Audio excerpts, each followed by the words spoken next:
Hello नमस्कार दोस्तों, कैसे हैं आप सभी। उम्मीद है सभी स्वस्थ होंगे, मस्त होंगे, बेहतरीन होंगे। मैं Mohammad Arif online nursing platform पर आपका बहुत बहुत स्वागत करता हूं। आज मैं आपको जो टॉपिक डिस्कस करने वाला हूं वो टॉपिक आपके एग्जाम पॉइंट ऑफ व्यू से बहुत ही इम्पोर्टेंट आपका टॉपिक होने वाला है। तो आज जो हम टॉपिक डिस्कस करने वाले हैं, टॉपिक का नाम है आपका, बहुत इम्पोर्टेंट टॉपिक है, postpartum haemorrhage. Postpartum haemorrhage आपका टॉपिक है, जिसे आप शॉर्ट फॉर्म में पीपीएच भी कह सकते हैं। पीपीएच जो आपका टॉपिक है, वो टॉपिक जो है, यहाँ हम जनरली इसका संधि विच्छेद करने की कोशिश करते हैं कि जनरली जो भी पॉइंट आपके सामने हो, जो भी आपके सामने टॉपिक हो, हमेशा उसको समझने की कोशिश करें कि टॉपिक क्या कहना चाह रहा है। तो सबसे पहले पोस्टपार्टम में यहाँ पर हमें तीन वर्ड्स देखने को मिल रहे हैं। सबसे पहला हम देखते हैं हेमरेज, और हेमरेज का जनरल वर्ड हमें देखने को मिलता है ब्लीडिंग। ठीक है। नेक्स्ट हम देखते हैं पोस्ट, जिसका जनरल मीनिंग होता है कि आफ्टर, मतलब यहाँ ब्लीडिंग हो रही है बाद में। किसके बाद में? पार्टम वर्ड हमें देखने को मिला है। हेलो हेलो, पार्टम वर्ड हमें देखने को मिल रहा है। यहीं से क्वेश्चन स्टार्ट हो जाओ। सबसे पहला जो क्वेश्चन मैं आपके लिए लेके आने वाला हूँ, पार्टम वर्ड जो आ रहा है, पार्चुरेशन वर्ड से आता है। पार्टम वर्ड है, पार्टम वर्ड का बेसिक जो वर्ड आपको देखने को मिलेगा वो वर्ड है आपका parturition. That means the process of child birth, the process of child birth, या हम कह सकते हैं द प्रोसेस ऑफ लेबर। ठीक है। पार्चुरेशन का जनरल मीनिंग होता है आपके यहाँ पर कि जो बच्चा पैदा होता है उसकी जो प्रोसेस है उसे हम पार्चुरेशन कह के चलते हैं। ठीक है। सेकंड सेकंड वर्ड इसी से रिलेटेड है आपका पार्चुरिएंट। पार्चुरिएंट का मतलब क्या होता है? A mother who is delivering the child. एक महिला है जो बच्चे को जन्म दे रही है, उस महिला को हम क्या कहेंगे? पार्चुरिएंट। और जन्म देने की पूरी प्रक्रिया क्या कहलाती है? पार्चुरेशन। और इसी पार्चुरेशन से हमारा वर्ड बनता है पार्टम। तो पार्टम का अगर जनरल मीनिंग हम देखकर चलें तो पार्टम का जनरल मीनिंग हमारे यहाँ पर आता है चाइल्ड बर्थ। चाइल्ड बर्थ हमारे यहाँ पर जनरल मीनिंग आप यहाँ पर देखने को मिल सकती है। तो सिंपली अगर पोस्टमार्टम हेमरेज का अगर हम पोस्टमार्टम करके देखें, वर्ड को समझने की कोशिश करें, तो ऐसी ब्लीडिंग जो कि चाइल्ड बर्थ के बाद होती है, उस ब्लीडिंग को जनरली हम क्या कह कर चलते हैं? Postmortem haemorrhage. ऐसा रक्त स्त्राव जो कि डिलीवरी के बाद महिला को होता है, उसे क्या कहा जाता है? पीपीएच कहा जाता है। ठीक है। नेक्स्ट टॉपिक पे हम ध्यान दें। नेक्स्ट हम बात करते हैं इसकी डेफिनेशन। नेक्स्ट हम इसकी बात करते हैं डेफिनेशन। और डेफिनेशन अगर मैं देखूं तो डेफिनेशन यहां बताकर चलें कि जनरल डेफिनेशन जो है वो यहां पर बताता है कि excessive blood loss after delivery of baby, but before but before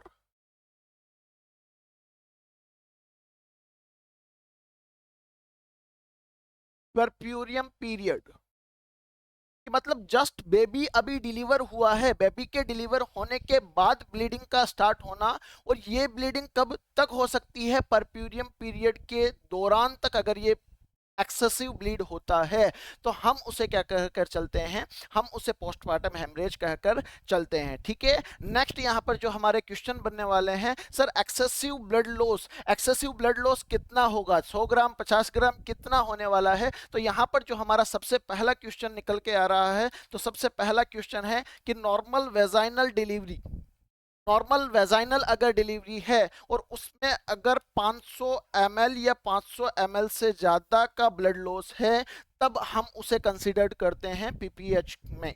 ठीक है। नॉर्मली अगर हम, नॉर्मल वेजाइनल डिलीवरी है, 500 ml या उससे ज़्यादा अगर ब्लड लॉस होता है, तब हम उसे कंसिडर करते हैं पीपीएच में। सर एबनॉर्मल बताया, एबनॉर्मल से पहले नॉर्मल भी तो बताओ जरूर। नॉर्मल की बात करें तो नॉर्मल 400 से 500 ml होता है। अगर हम नॉर्मल की बात करें तो वेजाइनल डिलीवरी के दौरान 400 से 500 ml ब्लड लॉस नॉर्मल है, जनरल है। अगर इससे ज्यादा है तब आप इसे कहेंगे पीपीएच। ठीक है सर, नॉर्मल वेजाइनल डिलीवरी हो गया। दूसरा क्वेश्चन, क्वेश्चन नंबर दो यहीं पे हो गया, नॉर्मल डिलीवरी। अच्छा, नॉर्थ सेट आपसे कभी भी ये एबनॉर्मलिटी जो पढ़ते आए रिपीटेड क्वेश्चन नहीं, अब कुछ नया चाहिए, एम्स को कुछ नया चाहिए, सेंटर्स को कुछ नया चाहिए। नॉर्मल वेजाइनल डिलीवरी के दौरान ब्लड लॉस 400 से 500 ml। नेक्स्ट हम बात करते हैं सी सेक्शन। अगर बेबी डिलीवर हो रहा है किसके थ्रू, सिजेरियन सेक्शन के थ्रू अगर बेबी डिलीवर हो रहा है तो उसमें हम देखें 1000 ml से ज्यादा अगर ब्लड लॉस है, 1000 ml से ज्यादा अगर ब्लड लॉस है तो उसे हम पीपीएच कंसीडर करते हैं। इसमें भी आप नॉर्मल देखें, नॉर्मल इसी का जस्ट डबल कर लीजिए, नॉर्मली 800 से 1000 ml, 800 से 1000 ml आप कंसीडर करते हैं आपका सिजेरियन सेक्शन में। ठीक है, इसके बाद सर वेजाइनल डिलीवरी एकदम सही है, सी सेक्शन सही है, लेकिन कभी कभी क्या होता है कि नॉर्मल वेजाइनल डिलीवरी हुई, ठीक है, ब्लीडिंग बहुत ज्यादा है, सिजेरियन सेक्शन हुआ, ब्लीडिंग बहुत ज्यादा है, उसके कॉम्प्लिकेशन को रोकने के लिए, उसके कॉम्प्लिकेशन को रोकने के लिए कभी कभी सर्जन को पूरा का पूरा यूट्रस भी रिमूव करना पड़ सकता है, क्योंकि ब्लीडिंग बहुत ज़्यादा है, कॉम्प्लिकेशन बहुत ज़्यादा हो सकते हैं, डेथ हो सकती है। इसीलिए कभी कभी सर्जन क्या करते हैं, सिजेरियन सेक्शन के साथ साथ, सिजेरियन सेक्शन और सिजेरियन सेक्शन के साथ साथ क्या करते हैं, hysterectomy, complete removal of uterus, uterus को निकाल देना किसके बाद, सिजेरियन सेक्शन के बाद। तो इसमें ब्लड लॉस कितना होना चाहिए, देख के चले आप, more than 1500 ml, more than 1500 ml, 1500 ml से ज्यादा अगर यहाँ ब्लीडिंग है तो वहां भी आप पीपीएच उसको कंसीडर करते हैं। ठीक है, जनरली आप देख के चलें, यहाँ सर नॉर्मल बताए, यहाँ नॉर्मल बताए, यहाँ नॉर्मल कोई भी नहीं होता, क्योंकि ये खुद एक एबनॉर्मल कंडीशन है, कॉम्प्लिकेशन है, उस कॉम्प्लिकेशन से बचाने के लिए, ठीक है, कॉम्प्लिकेशन है, कॉम्प्लिकेशन से बचाने के लिए 1000 ml से ज्यादा था, 1500 ml तक पहुंच गया। अब हमें लग रहा है, अब हमें लग रहा है कि अगर ब्लड लॉस नहीं रुका, अगर ब्लड लॉस नहीं रुका तो पेशेंट सीरियस शॉक में जा सकता है, पेशेंट सीरियस शॉक में जा सकता है, पेशेंट की डेथ हो सकती है। तो उस कंडीशन से प्रिवेंट करने के लिए सर्जन क्या डिसीजन लेता है, सिजेरियन सेक्शन तो हुआ है, उसके साथ साथ hysterectomy, total removal of uterus, ठीक है, ताकि ब्लीडिंग ना हो, ठीक है, शॉक में ना पहुंचे। तो ये जनरल कंडीशन होती है। ठीक है, तो एक्सेसिव ब्लड लॉस, और ब्लड लॉस हमने जाना कि ब्लड लॉस कितना होता है, नॉर्मल वेजाइनल डिलीवरी में 500 ml से ज्यादा, सिजेरियन सेक्शन में 1000 से ज्यादा, और सिजेरियन सेक्शन के साथ अगर आप हिस्टेक्टोमी करते हैं तो 1500 ml से ज्यादा अगर है तो पीपीएच कहलाता है। ठीक है, उसके बाद यहाँ जो हम देखने वाले हैं, एक और वर्ड हमें मिला, और वो वर्ड हमें मिला परप्यूरियम पीरियड, परप्यूरियम पीरियड। ठीक है, टॉपिक का पोस्टमार्टम करना है, टॉपिक के साथ साथ पोस्टमार्टम करके निकालना क्या है, पोस्टमार्टम रिपोर्ट नहीं देनी, हमें क्वेश्चन देने हैं। ठीक है, अल्टीमेटली टारगेट हमारा क्वेश्चन। तो what is puerperium, puerperium is the period after child birth, child birth के बाद का पीरियड, कब तक, कब तक, जनरली,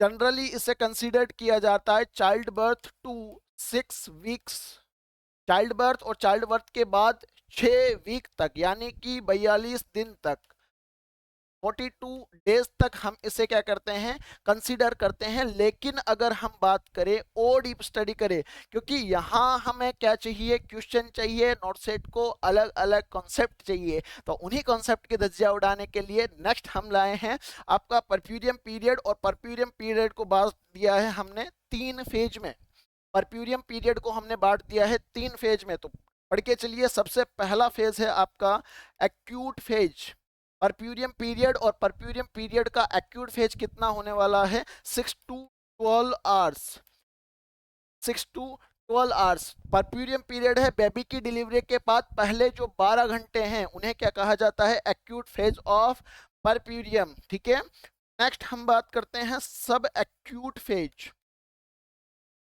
सब एक्यूट फेज की अगर हम बात करें तो सब एक्यूट फेज को हम देखते हैं till 3 weeks, till 3 weeks, 3 week तक, ठीक है। और अगर इसको भी आप रेंज में लें, अगर इसको भी आप रेंज में लें तो आप 3 to 6 वीक इसे बता सकते हैं, जो कि नॉर्मली हम कंसिडर्ड इसे करते हैं, ठीक है। और लास्ट में अगर देखें, लास्ट में अगर देखें तो लेट फेज जो है, लास्ट अगर देखें लेट फेज, और लेट फेज कहां तक होती है, 6 मंथ।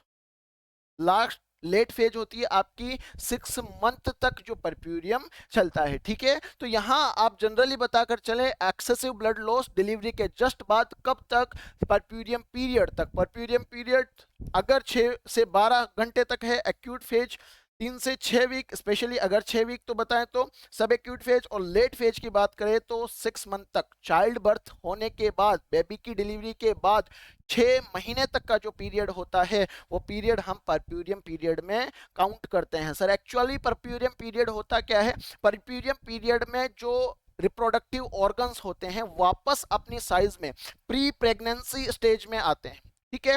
रिप्रोडक्टिव ऑर्गन्स का जो प्री प्रेगनेंसी स्टेज में आना होता है, इन्वॉल्यूशन जनरली हम जिसे कहकर चलते हैं, वो होता है परप्यूरियल पीरियड, ठीक है। यहां तक बताकर चले, एक डेफिनेशन आपने दी, उसके बाद एक और अगर डेफिनेशन देखें, American College of Obstetrics and gynaecology, American College of Obstetrics and gynaecology, उन्होंने बताया है कि ब्लड लॉस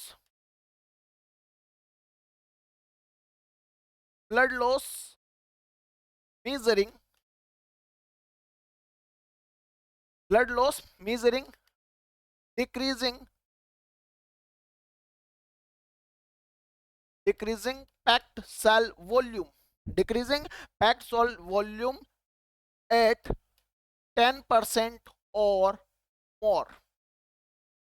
अगर हम पेशेंट की जनरल कंडीशन देखते हैं, पेशेंट की जनरल कंडीशन से हमें ये पता लगता है कि अगर जनरल कंडीशन देखा, जनरल कंडीशन में पेशेंट रेस्टलेसनेस में है, टेकिकार्डिया है, ठीक है, ये सारी कंडीशन वहां पर डेवलप होती है। उसके बाद अगर हम देखें ब्लड टेस्ट अगर हम करवाते हैं, और ब्लड टेस्ट में पैक्ड सेल वॉल्यूम, ठीक है, पीसीवी का मतलब क्या होता है, पैक्ड सेल वॉल्यूम, या इसे ही हम क्या करते चलते हैं, हिमेटोक्रिट, क्या करते कर चलते हैं, हिमेटोक्रिट कहकर चलते हैं। या फिर इसे हम कहकर चलते हैं volume of packed sailed RBC, V volume of packed sailed RBC भी हम इसे कहकर चलते हैं। ये होता है कि फ्लोइंग जो ब्लड है, ब्लड जो फ्लो कर रहा है उसके अंदर आरबीसी की कंसंट्रेशन कितनी है, वो कंसंट्रेशन आपकी कहलाती है, उसे हम हिमेटोक्रिट या हम उसे पैक्ड सेल वॉल्यूम कहकर चलते हैं, जो कि नॉर्मल होती है आपकी 36 to 46%, 36 to 46%, ठीक है। एक महिला है जिसने बेबी को डिलीवर आउट किया, चाइल्ड बर्थ हुआ, उसके बाद ब्लीडिंग बहुत ज्यादा हुई, अब हमें कंसीडर करना है कि नॉर्मल ब्लीडिंग है या पीपीएच है, ठीक है। अब जनरली हम पीपीएच ब्लड लॉस कैसे देखते हैं, देखिए अगर हम वेटेज में देख रहे हैं, अगर हम देख रहे हैं वेटेज में, तो हमें क्या करना है, जितने भी ब्लड सॉक्ड गोज हैं, जितने भी ब्लड सॉक्ड गोज हैं या फिर ब्लड क्लोट्स हैं, ब्लड क्लोट्स हैं, उनका क्या करना है, हमें वेट करना है, वजन करना है, उनका क्या करना है, हमें वेट करना है। और जब हम वेट करते हैं तो वेट किस में आएगा, आपका ग्राम में, और जब हम ग्राम में, और हमें पीपीएच कंसीडर किस में करना है, एमएल में। ध्यान रखें वेट करेंगे, वेट की यूनिट ग्राम है, जबकि हमें ब्लड लॉस कंसीडर करना है किस में, एमएल में। तो अगर हम, ये जनरली आप ध्यान रखें, अगर आप ब्लड को और वाटर को ग्राम से, ब्लड को और वाटर को अगर आप ग्राम से एमएल में कन्वर्ट कर रहे हैं तो 1 gram is equal to 1 ml। हमेशा याद रखें 1 ग्राम 1 ml के बराबर होता है, किसमें, ब्लड और वाटर में। लेकिन एक कंडीशन और आपको बताकर चलता हूं एक्स्ट्रा के लिए, अगर आप ऑयल की बारे में बात करते हैं तो ऑयल में 1 ml 0.88 ग्राम का होता है, ठीक है, क्योंकि कंसिस्टेंसी दोनों की अलग होती है। अगर ब्लड और वाटर में आप देख रहे हैं तो 1 gram is equal to 1 ml, लेकिन अगर ऑयल में देख रहे हैं तो 1 ml इज इक्वल टू 0.88 ग्राम। ठीक है, तो आप पॉइंट पे वापस आइए कि अगर हमें वेटेज देखना है तो हम क्या करेंगे, जितने भी ब्लड सॉक्ड गोज हैं, जितने भी सैनिटरी पैड्स वगैरह है, हम उनका वेट करते हैं और उस वेट में 1 gram is equal to 1 ml। ठीक है, तो जितना भी वेट होगा उसको हम ml में कन्वर्ट करके कंसीडर करते हैं कि कितना ml ब्लड लॉस हुआ है, पीपीएच कितना है, पीपीएच की सीवियरिटी कितनी है। ठीक है, ध्यान दें, क्योंकि बहुत बार आपसे ये सारे क्वेश्चन पूछे जाते हैं कि what is the weightage unit of PPH, PPH को आप कैसे मेजर करेंगे, वेटेज किस तरह से निकालेंगे। ठीक है, तो ये सारी चीजें आप ध्यान रखें। उसके अलावा सेकंड दूसरा जो तरीका है, पैक्ड सेल वॉल्यूम हमें देखना है। चाइल्ड बर्थ हुआ, चाइल्ड बर्थ के बाद ब्लीडिंग हुई। ठीक है, ब्लीडिंग को हम किस तरह से कंसीडर करते हैं, तो उसके लिए हम टेस्ट करवाते हैं कंप्लीट ब्लड काउंट, और कंप्लीट ब्लड काउंट जो होता है उसमें पैक्ड सेल वॉल्यूम या हेमाटोक्रिट हम चेक करके करते हैं। नॉर्मली हेमाटोक्रिट जो होता है 36 टू 46 होता है। हमेशा याद रखें, जब भी हम बेबी की डिलीवरी करवा रहे हैं, चाहे नॉर्मल करवा रहे हैं चाहे सिजेरियन सेक्शन से, हम पहले कंप्लीट ब्लड काउंट करवाते हैं। तो हमें क्या करना है, हमें करना ही सिर्फ इतना सा है कि जो before and after, before and after, पहले पीसीवी कितना था, बाद में पीसीवी कितना है। माना कि अगर पहले पीसीवी था इसका 39 और अब पीसीवी आ रहा है इसका 28, कितना कम हुआ, 11% कम हुआ, तो आप इसे पीपीएच कंसीडर करते हैं। क्योंकि यहाँ डेफिनेशन में साफ लिखा हुआ है, according to American College of Obstetrics and Gynaecology, अगर पीसीवी, अगर ब्लीडिंग के बाद आप पीसीवी चेक करते हैं, हेमाटोक्रिट चेक करते हैं और ये 10% या 10% से कम होता है, अगर इतना ब्लड लॉस है, ब्लड लॉस 10% या 10% से ज्यादा हो चुका है, तब हम उसे पीपीएच करते हैं, तब हम उसे पीपीएच कंसीडर करते हैं। ठीक है, ये सारा हुआ सब कुछ पीपीएच के जनरल डेफिनेशन के बारे में। तो नेक्स्ट हम बात करते हैं टाइप्स ऑफ पीपीएच। ध्यान दे, टाइप्स ऑफ पीपीएच, डेफिनेशन हुआ, इंट्रो हुआ, अब देखते हैं हम टाइप्स ऑफ पीपीएच। अगर हम प्राइमरी देखें तो पीपीएच के दो आपको टाइप्स देखने को मिलते हैं, प्राइमरी और सेकेंडरी, प्राइमरी पीपीएच और सेकेंडरी पीपीएच। ठीक है, अब इन दोनों में से जो कॉमन आपका है वो कौन सा होता है, प्राइमरी पीपीएच। प्राइमरी पीपीएच आपका जो होने वाला है, कौन सा होने वाला है, कॉमन आपका रहने वाला है। ठीक है, अब देखिए प्राइमरी पीपीएच क्या होता है, और प्राइमरी पीपीएच के बारे में अगर हम पढ़ना चाहें तो blood loss with in 24 hours of delivery, blood loss with in 24 hours of delivery। अगर ब्लड लॉस डिलीवरी के 24 घंटे के अंदर अंदर हो रही है तो हम उसे क्या कहते हैं, प्राइमरी पीपीएच कहते हैं। और प्राइमरी पीपीएच, उसके अलावा सेकेंडरी पीपीएच हम किसे कहेंगे, blood loss after 24 hours but within puerperium period. Blood loss 24 घंटे के बाद हो रहा है लेकिन परप्यूरियम पीरियड के अंदर अंदर हो रहा है। ऐसा नहीं कि 1 साल बाद में ब्लीडिंग हुई आप बोल दो सर पीपीएच होगा, नहीं, पीपीएच इतने बाद में नहीं होगा डियर। पीपीएच हम देखते हैं जनरली 6 वीक्स है, और अगर कॉम्प्लिकेटेड है तो टिल 6 मंथ तक हो सकता है, अलग अलग कंडीशन के हिसाब से वेरी कर सकता है। जनरली जो पीपीएच हम देखते हैं वो आपका 6 वीक होता है, यानी कि 42 डेज, हमेशा ध्यान देकर चलें। ठीक है, अब हम देखते हैं सर ब्लड लॉस 24 घंटे के अंदर हुआ प्राइमरी है, ब्लड लॉस 24 घंटे के बाद में अगर हुआ तो सेकेंडरी है। ठीक है, लेकिन प्राइमरी और सेकेंडरी दोनों में से कॉमन कौन सा है, प्राइमरी। दोनों में से कॉमन कौन सा है, प्राइमरी। अब प्राइमरी जो पीपीएच है उसको भी हमने फर्दर क्लासिफाई किया है 2 टाइप्स में। फर्दर टाइप्स क्लासिफाई किसमें किया? दो टाइप्स में। दो टाइप्स कौन से हैं? पहला है आपका थर्ड स्टेज पीपीएच, और दूसरा इसमें हम देखते हैं, दूसरा हम इसमें देखते हैं ट्रू पीपीएच।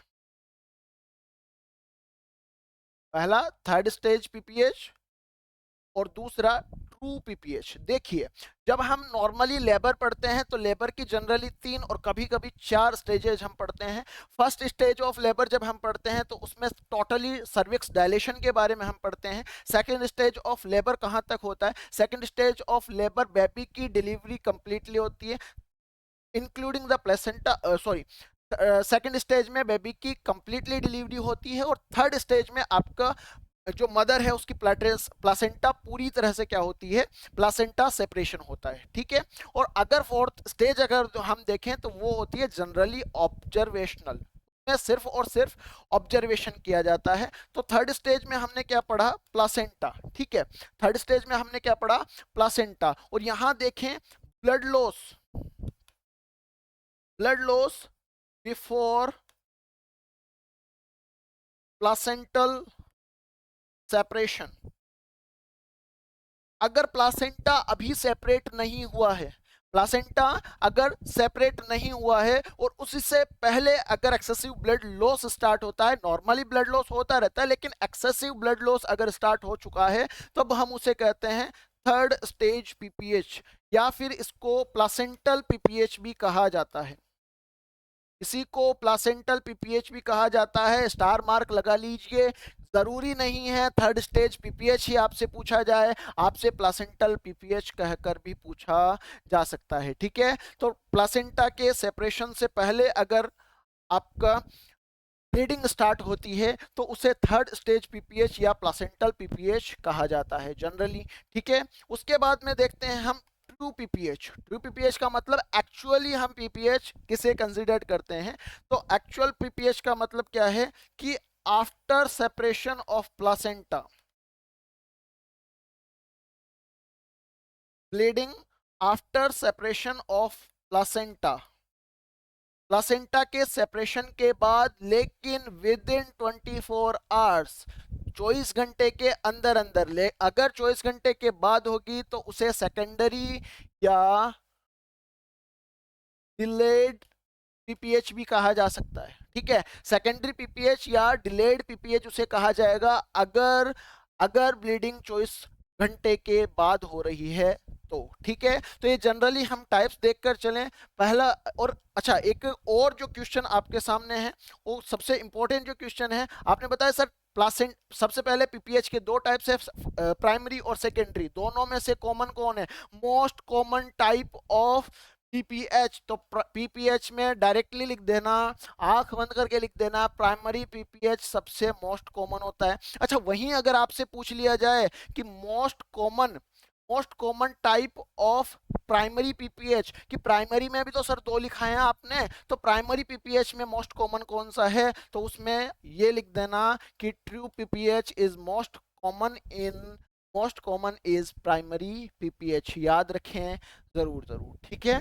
अब इसके बाद में नेक्स्ट हम आपको जो पढ़ने वाले हैं वो जो देखने वाले हैं, नेक्स्ट है आपका रिस्क फैक्टर। रिस्क फैक्टर यहाँ आप और हम देखने वाले हैं, और रिस्क फैक्टर में अगर हम बात करें तो रिस्क फैक्टर यहाँ डील करता है 4Ts के साथ।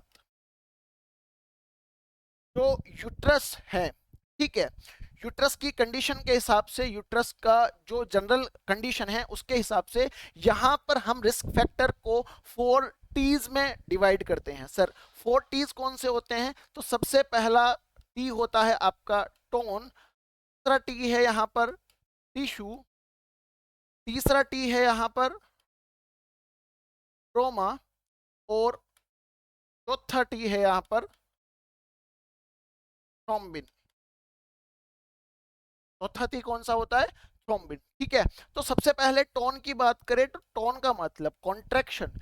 जब भी बेबी नॉर्मली डिलीवर होता है, जब भी बेबी नॉर्मली डिलीवर होता है उसमें फिजियोलॉजी क्या होती है?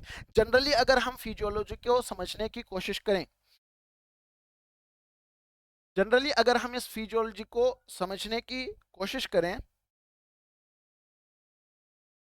तो जो हमारी ये मसल्स होती है, हमारी जो मसल्स होती हैं, उन मसल्स के बीच में हमारी ब्लड वेसल्स होती है। इन मसल्स के बीच में हमारी ब्लड वेसल्स होती है और मसल्स के इस अरेंजमेंट को क्रिस क्रॉस अरेंजमेंट कहा जाता है। मसल्स के इन अरेंजमेंट को क्रिस क्रॉस अरेंजमेंट कहा जाता है। जनरली ये अरेंजमेंट हमें देखने को मिलता है, लेकिन after delivery of a foetus, जब एक बेबी की डिलीवरी हो जाती है, तब ये जो अरेंजमेंट होता है, तब ये अरेंजमेंट और पास पास हो जाता है। मसल्स आपस में क्या हो जाती है, कॉन्ट्रैक्ट हो जाती है, और इस कॉन्ट्रैक्शन की वजह से जो ब्लड वेसल्स हैं वो क्या हो जाती है, नैरो हो जाती है। ब्लड वेसल्स पे प्रेशर क्रिएट हो जाता है और ब्लड वेसल्स क्या हो जाती है, चिपक जाती है। It is the normal tonicity of uterus. Normally tonicity होता है जब बेबी डिलीवर हो रहा होता है, या नॉर्मल जो कंडीशन होती है उसमें मसल्स एकदम ओपन रहती है, मसल्स एकदम रिलैक्स रहती है, तो ब्लड वेसल से नॉर्मली ब्लड सप्लाई होती रहती है। लेकिन जब बेबी डिलीवर आउट हो जाता है, उसके बाद मसल्स में क्या हो जाता है, कॉन्ट्रैक्शन होता है, और उस कॉन्ट्रैक्शन के रिजल्ट में हमें देखने को मिलता है कि ब्लड वेसल्स चिपक जाती है, और चिपकने की वजह से वहां पर ब्लड सप्लाई बंद हो जाती है, ब्लीडिंग बंद हो जाती है। और इसी को हम देखें सेकेंडरीली अगर देखें तो इसके बाद ब्लड वेसल्स जैसे ही चिपक गई, उसके बाद जो प्रेगनेंसी होती है, pregnancy is the state of hyper coagulation. Pregnancy एक ऐसी स्टेट है जिसमें कोगुलेशन बहुत ज्यादा बढ़ जाता है, तो जो क्लॉटिंग फैक्टर हैं वो सारे आकर, क्लॉटिंग फैक्टर सारे के सारे आकर यहाँ पर जो ब्लड वेसल्स के टिप है यहाँ पर आकर चिपकना स्टार्ट हो जाते हैं, और फाइनली क्या हो जाता है, ब्लड क्लॉट हो जाता है और ब्लीडिंग रुक जाती है। ब्लड क्लॉट हो जाता है और ब्लीडिंग रुक जाती है। This is the normal tonicity of muscles. This is the normal tonicity of muscles of uterus. लेकिन जो ये टोन हमने लिखी है, इस टोन में क्या हो जाता है, एटोनिसिटी। एटोनिसिटी ऑफ यूट्रस मतलब क्या हुआ कि यहां से जो मसल्स हैं, क्रिस क्रॉस अरेंजमेंट से कॉन्ट्रैक्शन जो हो रही है, वो मसल्स में कॉन्ट्रैक्शन अब नहीं हो पा रहा है। मसल कॉन्ट्रैक्ट नहीं हो पा रही है, तो जो ब्लड वेसल से श्रिंक नहीं हो पा रही है, चिपक नहीं हो पा रही है, इस वजह से कंटिन्यूअसली क्या हो रहा है, ब्लड लॉस हो रहा है। और इस वजह से जो ब्लड लॉस होता है उसे हम क्या कहते हैं, एटोनिसिटी ऑफ यूट्रस। और एटोनिसिटी ऑफ यूट्रस को दूसरा नाम अगर हम देखकर चलें तो एटोनिसिटी ऑफ यूट्रस, या हम इसे कहते हैं फ्लैसिड यूट्रस। क्या कहते हैं, फ्लैसिड। हिंदी में अगर देखें, शिथिल, शिथिल गर्भाशय इसको आप बोलकर चल सकते हैं। ठीक है, तो ये सारी चीजें सर। अब जो नेक्स्ट चीज हम देखने वाले हैं कि सर एटोनिसिटी कि एटोनिसिटी के क्या क्या कॉज हो सकते हैं, रिस्क फैक्टर, ब्लीडिंग बहुत हुई, ब्लीडिंग का सबसे कॉमन कॉज। अच्छा, एक चीज और अगर मैं आपको बताऊं कि जो प्राइमरी पीपीएच है, प्राइमरी पीपीएच है, तो प्राइमरी पीपीएच का most common cause, primary PPH का most common cause atonicity of uterus है। प्राइमरी पीपीएच का मोस्ट कॉमन कॉज क्या है, atonicity of uterus. Sir atonicity of uterus क्यों डेवलप होती है, एटोनिसिटी ऑफ यूट्रस क्यों डेवलप होती है, तो एटोनिसिटी ऑफ यूट्रस डेवलप होने के कई कॉजेज हो सकते हैं। सबसे पहले यहां हो सकता है मल्टीपेराइटी। सबसे पहला कोज हो सकता है मल्टीपेराइटी।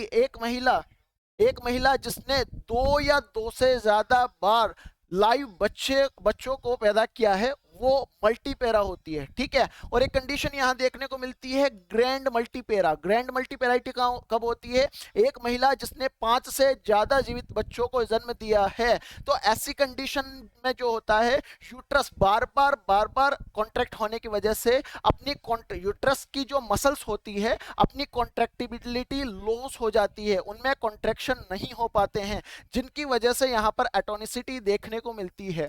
सेकंड अगर हम देखकर चलें तो सेकंड यहां पर देखने को मिलता है over distension. Over distension of uterus, uterus का ओवर डिस्टेंशन हो जाना। अब ओवर डिस्टेंशन किस वजह से होगा, यूट्रस में बहुत ज्यादा खिंचाव हो जाना। खिंचाव बहुत ज्यादा होने की वजह से कॉन्ट्रैक्शन नहीं हो पाते हैं। तो ओवर डिस्ट्रैक्शन के कारण क्या हो सकता है? सबसे पहला macrosomia. Macrosomia it is a congenital disorder, बच्चे की साइज बहुत ज्यादा बड़ी होना, बच्चा बाहुबली पैदा होना, ठीक है। सेकंड यहां पर देखें मल्टीपल प्रेगनेंसी। मल्टीपल प्रेगनेंसी मतलब बच्चे मां के गर्भाशय में दो या दो से ज्यादा बच्चे हैं, मल्टीपल प्रेगनेंसी। इसके अलावा अगर हम देखें पॉलीहाइड्रोएमनियोज, अगर एमनियोटिक फ्लूइड का लेवल बहुत ज्यादा है तो भी यहाँ ओवर स्ट्रेचिंग होती है, ठीक है। ये ओवर स्ट्रेचिंग देखने को मिलती है। इसके अलावा अगर हम देखते हैं प्रीसिपिटेट लेबर, प्रीसिपिटेट लेबर यानी कि ऐसी डिलीवरी जो 2 घंटे के अंदर अंदर डिलीवरी हो गई, एक्यूट सडन डिलीवरी होना, उसमें भी कॉन्ट्रेक्टिबिलिटी लॉस हो जाती है। नेक्स्ट अगर हम देखें प्रोलॉन्ग्ड लेबर, प्रोलॉन्ग्ड लेबर, ठीक है। तो प्रोलॉन्ग्ड लेबर में क्या होता है? ऐसा लेबर जिसका ड्यूरेशन 16 घंटे या उससे ज्यादा होता है, बार बार कॉन्ट्रैक्ट करने की वजह से यूटेराइन मसल्स बहुत ज्यादा वीक हो जाती है और उस वीकनेस की वजह से एक्चुअल टाइम पे कॉन्ट्रैक्ट नहीं कर पाती है, और इस वजह से यहाँ पर एटोनिसिटी ऑफ यूट्रस देखने को मिलता है, ठीक है। अब जनरली हम बताएं, पहला टी था टोन, दूसरा टी अगर हम देखें तो दूसरा टी होता है टिश्यू। किसी भी वजह से प्लासेंटा का कोई टिश्यू या कोई ब्लड क्लोट अगर यूट्रस में रिटेन्ड रह जाता है, फंसा हुआ रह जाता है, तो उसकी वजह से भी कॉन्ट्रैक्टिबिलिटी इफेक्ट होती है और ब्लीडिंग कंटिन्यूअसली होती रहती है, ठीक है। उसके अलावा अगर देखें trauma, female reproductive system including vagina, cervix, uterus, तीनों में से कहीं भी पूरे ट्रैक्ट में कहीं भी अगर लेसरेशन है, अगर इंस्ट्रूमेंटल डिलीवरी करवा रही है, उसकी वजह से अगर कोई ट्रॉमा हो जाता है। एपिजोटमी हमने की, एपिजोटमी में ब्लीडिंग बहुत ज्यादा हो गई, मतलब ट्रॉमा की वजह से ब्लीडिंग बहुत ज्यादा हो गई, तो उसे ट्रॉमेटिक पीपीएच कह सकते हैं। लास्ट है आपका थ्रोम्बिन। थ्रोम्बिन का मतलब किसी भी तरह का कोई भी ब्लड डिसऑर्डर अगर है, उस ब्लड डिसऑर्डर की वजह से अगर ब्लड डिसऑर्डर की वजह से अगर ब्लीडिंग बहुत ज्यादा हो रही है तो वो थ्रोम्बिन इफेक्ट होता है। इसमें अगर हम देखें तो पहला हाइपोफिब्रिनेमिया, आप इसे देख सकते हैं, फिब्रिन की कमी। एक इंपॉर्टेंट जो क्लॉटिंग फैक्टर होता है, clotting factor number 1 fibrinogen, fibrinogen को फिब्रिन में कन्वर्ट होता है किसकी मदद से? थ्रोम्बिन की वजह से, ठीक है। फाइब्रिनोजन है जो कन्वर्ट होता है फिब्रिन में, किसकी मदद से? थ्रोम्बिन की मदद से कन्वर्ट होता है, ठीक है। अगर फिब्रिन की कमी है, थ्रोम्बिन की कमी है, किसी भी कमी की वजह से ब्लीडिंग डिसऑर्डर है, या फिर हेल्प सिंड्रोम है, हेल्प सिंड्रोम में भी क्या होता है? ब्लीडिंग टेंडेंसीज यहाँ पर देखने को मिलती है, ठीक है। तो ये चारों यहाँ पर आपके रिस्क फैक्टर में इंक्लूड होते हैं जहां पर बहुत ज्यादा पीपीएच होने के चांसेस है। लास्ट अगर हम देखें तो प्राइमरी पीपीएच और प्राइमरी पीपीएच का most common cause atonicity of uterus है, ठीक है। अगर हम बात करें सेकेंडरी पीपीएच, तो सेकेंडरी पीपीएच का कॉमन कॉज आपका टिश्यू रिटेनिंग, ठीक है। अगर कोई टिश्यू रिटेन रह जाता है तो वो कॉज बनता है सेकेंडरी पीपीएच का, ठीक है। और नेक्स्ट पढ़ने के लिए नेक्स्ट क्लास में जुड़ते रहिए। Thank you.